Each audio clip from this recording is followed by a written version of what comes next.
예수께서 그 자라나신 곳 나사렛에 이르시다 안식일에 늘 하시던 대로 회당에 들어가서 성경을 읽으려고 서심해 선지자 이사야의 글을 들이거늘 책을 펴서 이렇게 기록된 데를 찾으시니 곧 주의 성령이 내게 임하셨으니 이는 가난한 자에게 복음을 전하게 하시려고 내게 기름을 부으시고 나를 보내사 포로된 자에게 자유를 눈먼 자에게 다시 보게 함을 전파하며 눌린 자를 자유롭게 하고 주의 은혜의 해를 전파하게 하려 하심이라 하였더라.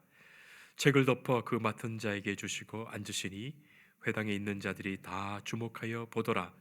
이에 예수께서 그들에게 말씀하시되 이 글이 오늘 너희 귀에 응하였느니라 하시니 그들이 다 그를 증언하고 그 입으로 나오는 바 은혜로운 말을 놀랍게 여겨 이르되 이 사람이 요셉의 아들이 아니냐. 예수께서 그들에게 이르시되 너희가 반드시 의사야 너 자신을 고치라 하는 속담을 인용하여 내게 말하기를 우리가 들은 바 가버나움에서 행한 일을 내 고향 여기서도 행하라 하리라. 또 이르시되 내가 진실로 너희에게 이르노니 선지자가 고향에서는 환영을 받는 자가 없느니라.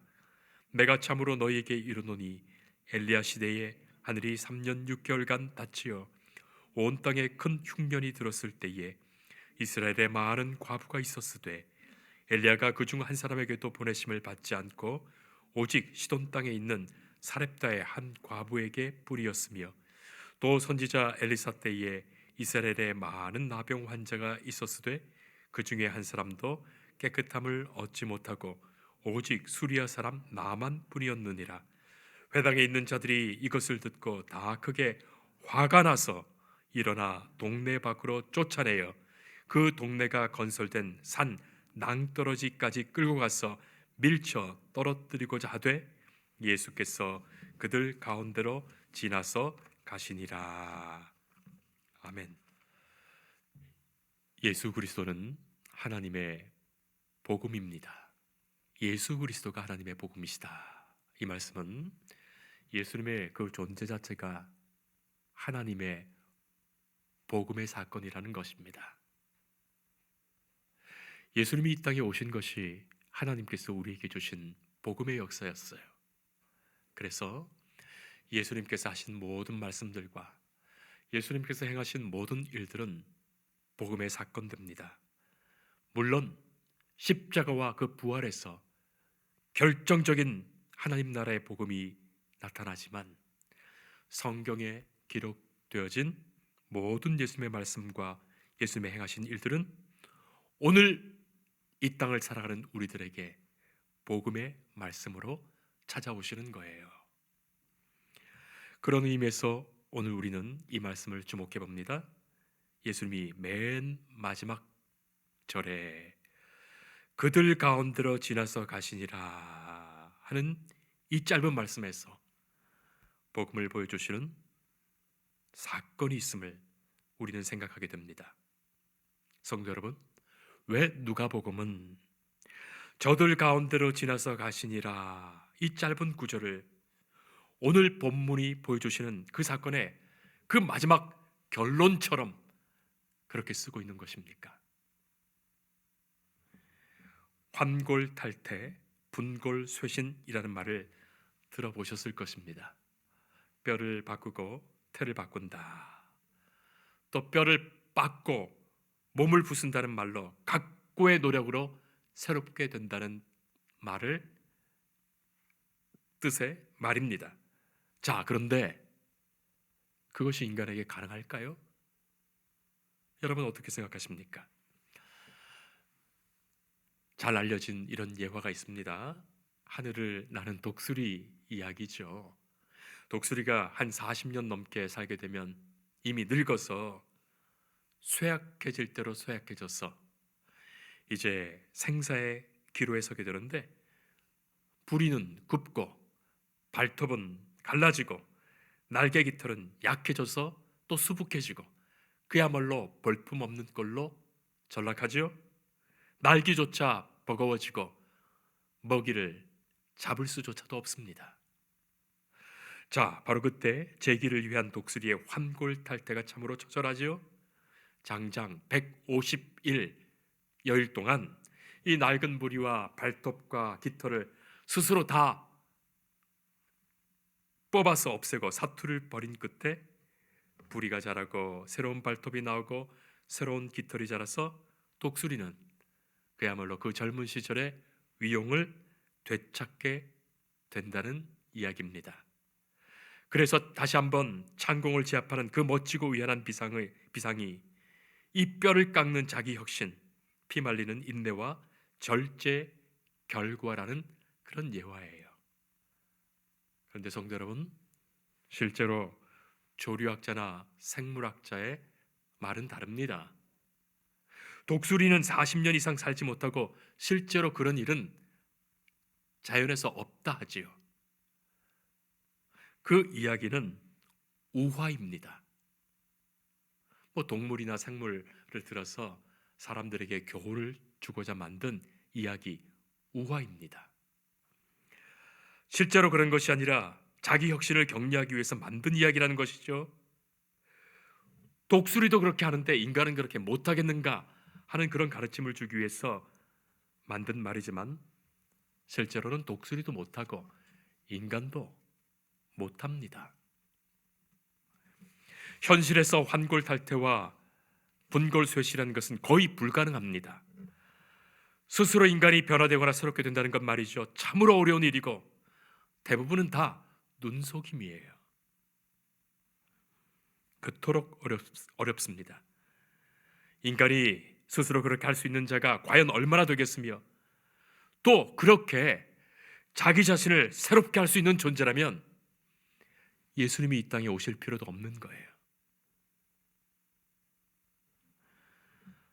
그렇다면 우리 삶에 변화란 없는 것입니까? 저는 나팔꽃을 좋아합니다. 어렸을 때부터도 그렇고 나팔꽃이 그렇게 예쁠 수가 없어요. 지나가면서도 나팔꽃을 보면 꼭 가까이 가서 이렇게 보는 것을 좋아합니다. 이 나팔꽃은 새벽에 피어나는데 사람들은 아침 햇살과 그 따뜻한 온도가 햇볕이 그렇게 나팔꽃을 피운다 생각합니다. 그러나 실제 연구 결과에 따르면 이 빛과 온도가 나팔꽃을 피우는 것이 아니라 이 나팔꽃 봉우리는 이 아침이 오기 전에 그 오래된 냉기와 어둠의 깊이가 있어야지 핀다는 거예요. 오랜 냉기와 어둠의 깊이. 성도 여러분, 하나님께서는 우리의 삶에도 그렇게 오랜 냉기와 어둠의 깊이를 주시는 거예요. 성도는 그것 잊지 말아야 됩니다. 우리 삶에서 각자가 어떤 종류이든지 그 시련과 어려움을 다 겪게 되는데 하나님께서 그 일을 통하여 우리를 변화시켜 주시고 만들어 가시는 거예요. 물론 무게는 다 다를 수가 있어요. 누군가에게는 별것 아닌 일이, 누군가에게는 참으로 깊은 시련과 무거운 어려움이 될 수 있지요.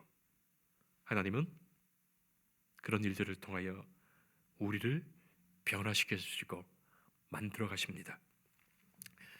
예수님은 큰 위기에 봉착하셨어요.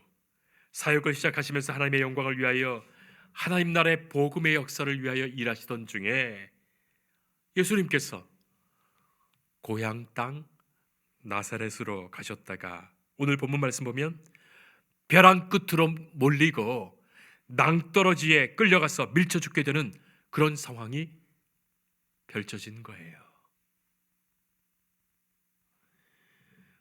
우리가 주의 일을 감당할 때 이 시련과 고통을 당할 때가 있습니다. 그런데 그런 일들이 가장 가까운 사람들에게로부터 올 때가 있는 거예요. 직장생활을 하거나 신앙생활을 하면서 가까운 이들로부터 받는 고통을 상담하는 경우가 참으로 많습니다. 성도들 만나서 상담하다 보면 참으로 가장 가까운 분들이, 그리고 가정에서 어려움을 당하는 경우입니다. 우리 삶에서 많이 경험하지요? 실은 우리 모두가 참으로 그렇게 연약한 존재예요. 예수님은 자신을 잘 아는 고향 사람들로부터 배척받으십니다. 믿었던 도끼에 발등 찍힌 것은 아니겠습니까? 그렇죠. 고향 사람들로부터 받은 이 수모와 배신은 앞으로 전개될 예수님의 사역의 어떤 모습들을 전조하고 있어요.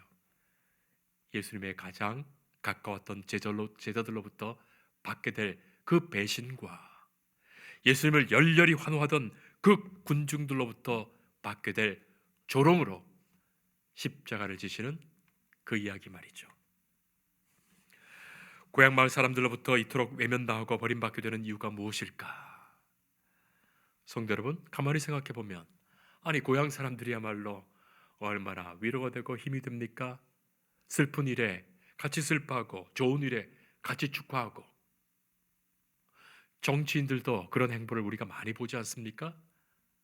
어려운 일이 생기면 고향에 먼저, 무슨 시장에 먼저 찾아가고 그곳에서 어려움도 나누고 또 좋은 일도 함께 축하하고 말이죠.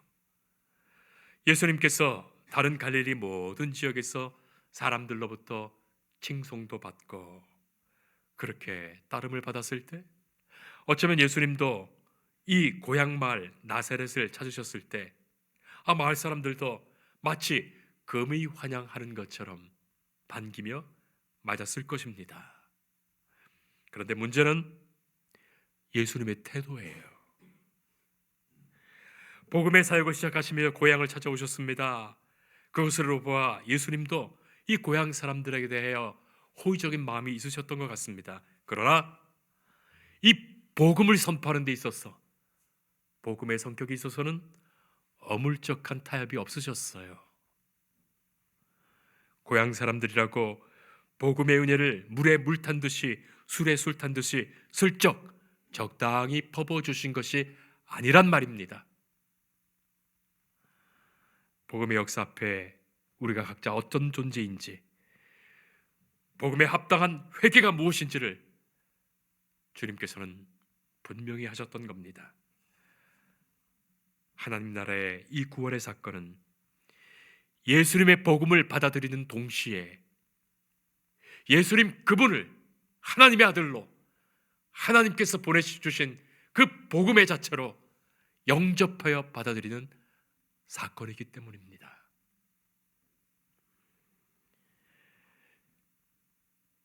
예수님은 선지자가 고향에서 환영받는 자가 없다는 말까지 하시며 엘리야 시대의 시돈의 사렙과 과부 이야기와 엘리사 시대에 나병을 고침받은 수리아 사람 나아만의 예를 듭니다. 유대 땅에도 과부 많았고 유대 땅에도 나병 들린 사람 많았지만 왜 하나님의 역사가 그들 이방인들에게 이루어졌는지를 예수님께서 말씀하신 거예요. 바로 그 말씀이 고향 사람들을 분노케 합니다. 결정적으로 고향 사람들을 분노케 했던 거예요. 예수님의 말씀에 기분 나빴다는 거예요. 이런 배은망덕 같은 놈, 망덕한 놈, 다른 곳에서 기적을 베풀고 병자를 치유하고 복음을 선포했다면 이 고향에 와서는 지가 더 잘해야지, 우리가 누군데 우리에게까지 자기가 선지자 노릇하려는가 했던 것 아니었겠습니까? 그것이 고향 사람들이 분노한 이유입니다. 고향 사람 대접 제대로 해주지 않았다는 겁니다. 그것이 바로 유대적 선민 사상의 결정판 아니었겠습니까? 아무리 좋은 것이라도 기분 나쁘게 들으면 기분 나쁜 일처럼 보이고, 기분 좋게 들으면 기분 좋은 일로 들릴 텐데, 지금 참으로 기분이 상하여 복음의 말씀도 다 기분 나쁘게 들리는 거예요. 가버나움에서 행한 일을 고향 이곳에서도 한번 해봐라, 멍석 깔아줄 테니 제주 한번 부려봐라. 그들 앞에서 예수님은 적당히 좋은 말로 얼버무리지 않았습니다. 형님, 아저씨, 친구들 동생 하면서 적당히 어울리면서 감추려 하지 않았다는 거예요. 좋은 게 좋으니까 기분 맞춰 주는 말로 재주 부리지 않았다는 것입니다. 하나님 나라의 복음의 사건은 그런 것이 아니기 때문입니다. 근본적으로 이 복음 앞에서 철저히 자신이 죄인임을 고백하고 나로서는 구원받을 수 없다는 것을, 나는 자격과 능력이 없다는 것을, 나 자신을 포기하는 그 철저한 회개로부터 가난한 심령에서 전적으로 주님을 의지하는 그 연약한 가운데 임하시는 용서와 은혜가 하나님의 구원인 거예요. 28절 보면 회당에 있는 사람들은 이것을 듣고 다 화가 가득하게 됩니다. 분이 가득합니다. 어쩌면 예수님은 그렇게도 사람들을 모르셨을까요? 아니면 어쩌면 그렇게도 그 사람들을 믿어주신 것입니까? 그들은 다 화가 가득합니다. 여러분, 왜 그런 일이 없겠어요? 복음은 언제나 우리 귀에 달콤하게만 들려오는 말씀이 아닙니다. 오래전 있었던 대중가요 중에 제목이 내 귀의 캔디라는 노래가 있었어요. 그때 그 말이 무슨 말인가 저도 몰랐는데 가만히 그 가사를 보니까 그 말이 얼마나 귀에 달콤한 말로 유혹하는지, 그런 뜻이에요. 달콤한 말, 내 귀의 캔디, 내 귀에 사탕처럼 들린다, 그런 표현을 그렇게 했던 겁니다. 내 귀의 캔디. 복음의 말씀은 때로 캔디처럼 달고 오묘한 말씀일 수 있습니다. 찬송가에도 달고 오묘한 그 말씀, 그런 찬송이 있지 않습니까? 생명의 말씀은. 그렇습니다. 그러나 때로는 쓰고 아픈 말씀이에요. 우리의 심령과 폐부를 찔러 쪼개는 거예요. 우리의 양심을 칼로 도려내는 거예요. 그것이 하나님께서 우리에게 주시는 복음의 양면입니다. 구원과 정죄가 동시에 있는 그 십자가처럼 말입니다. 마지막 날, 주님 오실 그날, 주님 앞에 서게 될 때 천국과 지옥이 나뉘어짐처럼 말이죠. 저는 오늘 이 본문 말씀을 읽으면서 이 상황을 마음속에 그림으로 연상해 봅니다. 28절 이하를 보면 분노가 가득해져서 회당에 있었던 고향 사람들이 그곳 도시 산 낭떠러지까지 예수님을 끌고 갑니다. 그리고 밀쳐내어 떨어뜨리려 합니다. 그런데 예수님은 어떻게 행동하십니까? 너무나 간단하게 이 한마디로 모든 사건이 종료돼요. 30절, 예수께서 그들 가운데로 지나서 가시니라. 바로 이 극한의 상황에서 예수님은 의연하셨습니다. 저희 가운데로 지나서 가셨다. 이 짧은 한마디는 하나님께서 사명 주셨고 그 사명을 이루시기 전까지는 그 사명자는 이렇게 죽지 않는다는 확신 속에서 예수님께서 그렇게 의연함으로 행하신 것이었어요. 여러분, 이 일은 성령께서 함께 하시지 않으면 이루어질 수 없는 일입니다. 하나님께서 지켜주시고 성령의 역사 가운데 의연히 그들 가운데로 지나가시게 됩니다. 이 짧은 말씀 속에 감동적인 장면들이 들어있는 거예요. 예전에 제가 어렸을 때 제 할머니가 해주셨던 말씀이 기억납니다. 어렸을 때 걸어가는데 동네 강아지가 막 짖는 거예요. 할머니가 그런 말씀 하셨어요. 동네 강아지가 짖으면서 따라오거든 호들갑 떨지 마라, 뛰지 마라, 소리 지르지 마라, 조용히 천천히 걸어라, 내 갈 길을 가라. 저도 우리 아이에게 그렇게 가르쳤습니다. 저희 둘째 아이가 어렸을 때 아주 옛날에 그 분당에 탄천길을 그렇게 가는데 강아지 한 마리가 막 짖으면서 쫓아오는 거예요. 그러니까 이 아이가 겁에 질려가지고 막 도망가는데 강아지는 따라오고, 그 일 이후부터 강아지만 봐도 겁을 먹는 거예요. 그때 저도 그렇게 가르쳐 주었습니다. 조용히 걸어라, 천천히 걸어라, 네 갈 길 가라. 성도 여러분, 각자 우리에게 주어진 시험과 두려움 앞에 의연히 갈 수 있기를 축복합니다. 누군가 칭찬한다고 금방 호들갑 떨 것도 아니요, 누군가 비난한다고 금방 의기소침해져서 괴로워할 것도 아닙니다. 하나님 앞에서 사명받은 자로 의연히 주께서 내게 주신 길을 가는 거예요.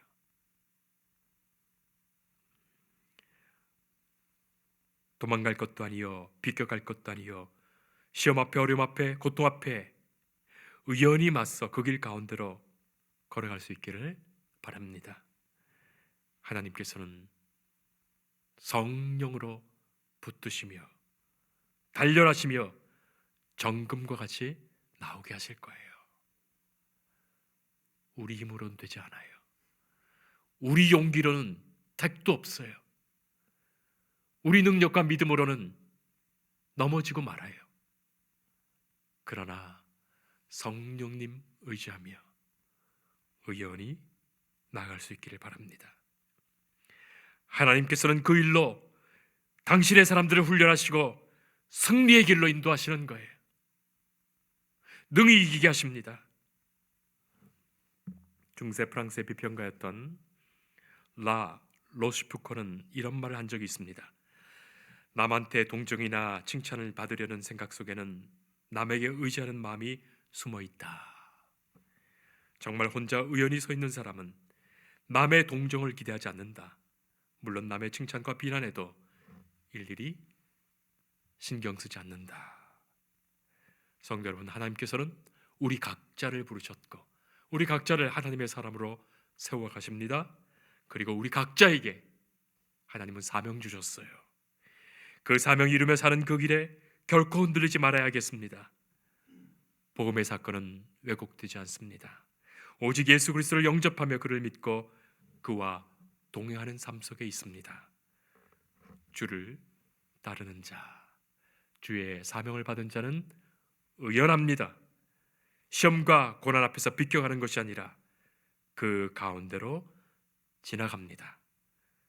성령께서 붙드시고 하나님께서 함께 하시는 중에 그를 단련하시어 더욱 빛나게 하십니다.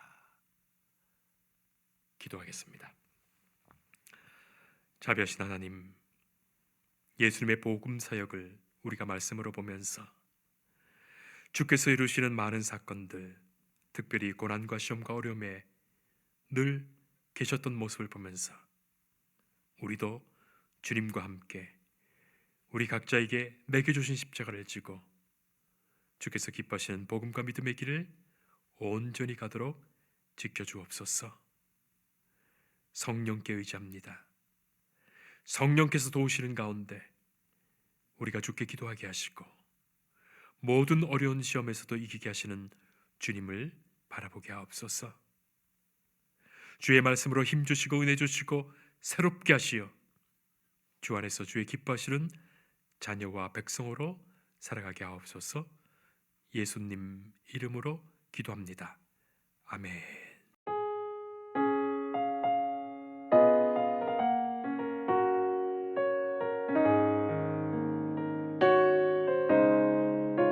주 예수 내가 알기 전 날 먼저